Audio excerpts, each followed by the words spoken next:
Praise the lord. ఈరోజు Bible ధ్యానము ప్రేమ అను ఆయుధము. నీకు విరోధముగా రూపింపబడిన ఏ ఆయుధమును వర్ధిల్లదు. యెషయా గ్రంథము 54వ అధ్యాయము 17వ వచనము.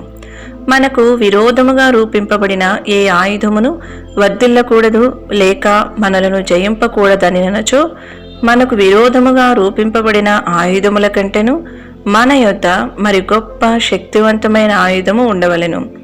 ఈ ఆయుధము ఏమిటి? అదే దేవుని యొక్క ప్రేమ.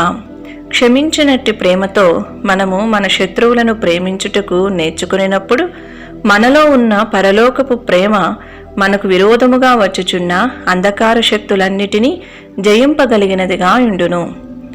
అగ్ని బాణములతో ఎఫెసీయులకు రాసిన పత్రిక 6వ అధ్యాయం 16వ వచనంతో పాటు అనేక ఆయుధములను మన విరోధి అయిన అపవాది కలిగి ఉండవచ్చును. పరమగీతములో సవాలు చేయు మాటలు చూడుము.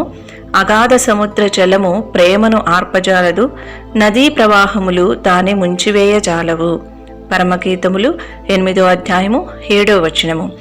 అగాధ సముద్ర జలము అనగా మనకు విరోధముగా లేచు తిరస్కారములు, తగ్గింపబడుట, అన్యాయముగా నేరము మోపబడుట, ద్వేషింపబడుట, హింసింపబడుట మొదలగు వాటిని సూచించుచున్నది.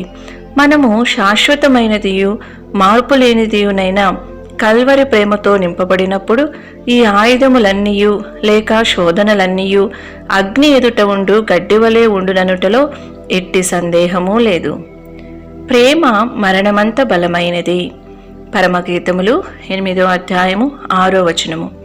గూఢముగా ఆలోచించినట్లయితే దేవుని యొక్క ప్రేమ మరణము కంటే బలమైనదిగా తెలియబడుచున్నది.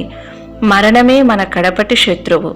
దేవుని యొక్క ప్రేమ ద్వారా కడపటి శత్రువుకు మరణమును గెలుచుటకు సాధ్యమైన ఎడల నిశ్చయముగా తక్కిన శత్రువులందరినీ, ఆయుధములన్నిటినీ దేవుని ప్రేమ చేత చాలా సులభముగా జయించవచ్చును.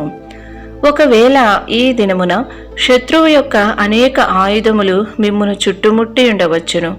పవిత్రమైన కల్వరి ప్రేమ చేత నింపబడుటయే ఈ శోధనలను లేక కలవరములను గెలిచి మనము అత్యధిక జయము పొందుటకైన ఏకైక మార్గము. మిమ్మును అవమానపరచు వారిని, హీనపరచు వారిని, హింసించు వారిని, విసర్జించు వారిని, తృణీకరించు వారిని, మోసగించు వారిని, మీ యొక్క ధనమును సామాగ్రిని అపహరించు వారిని మీరు ప్రేమించగలుగుచున్నారా? అలాగైనచో మీరు అత్యధిక విజయము పొంది ఉన్నారు.